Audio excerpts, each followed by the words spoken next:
Level energy 1 is I lose, and this plays out in real life and it can be quite insightful. So let's take a look at a couple of examples to see how this energy level might actually manifest in someone's daily experiences.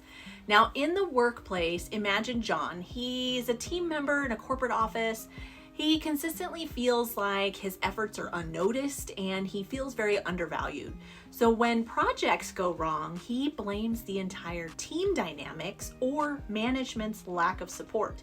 Now, he often says things like, no matter what I do, it's never good enough for my boss. And his mindset leads him to feel disengaged and very unmotivated, causing him to avoid taking on new responsibilities or anything that's kind of like challenging tasks and stuff. So he might actually shy away from voicing his opinions in meetings, fearing that he may, succumb to some criticism or confrontation. Now, someone in a personal relationship, I want you to consider Sarah. Sarah struggles with feeling stuck in her personal relationship. She often feels like her needs are not met, and she believes it's because others are inconsiderate or self-centered. Now, Sarah might say things like, I always end up with friends who don't care about me, and this belief actually leads her to avoid deeper connections, feeling further disappointment or hurt. Now, as a result, she might withdraw from social interactions, reinforcing her feelings of loneliness and misunderstanding.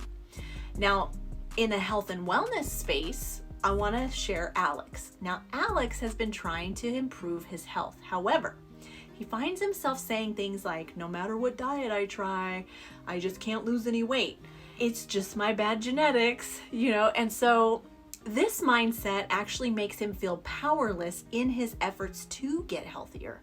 Now, he might start a health regimen, but then he quickly gives up, believing that he's just doomed to fail.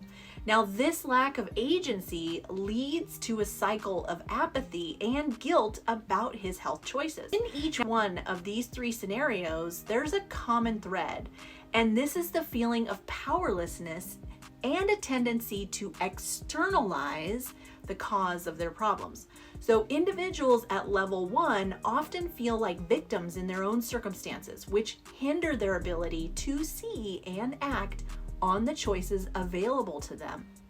This energy level can actually significantly impact decision-making, self-esteem, and the overall quality of life. Now, as an NLP coach, really the goal would be to help individuals like John, Sarah, and Alex recognize these patterns and gradually shift their perspective to one where they feel more in control and capable of influencing their life outcomes. Now, this involves working on their internal dialogue, challenging their limiting beliefs, and encouraging them to take really small proactive steps towards change. Now, in level 1, where we're dealing with a victim energy, and we've all been here, I want you to think about a time where you were in a situation feeling like you had the victim energy. Your journal question is going to be, what situations make me feel powerless and how do I usually respond to them?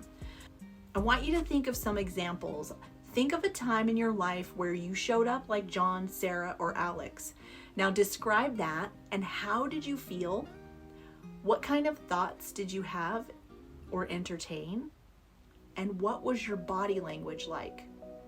When we're showing up in victim energy, we're gonna see things like, standoffish or maybe sluggish, tired, and that kind of stuff. We show up very different as a victim. Maybe our arms are folded because our body language says, I don't want to listen. So think about that as well.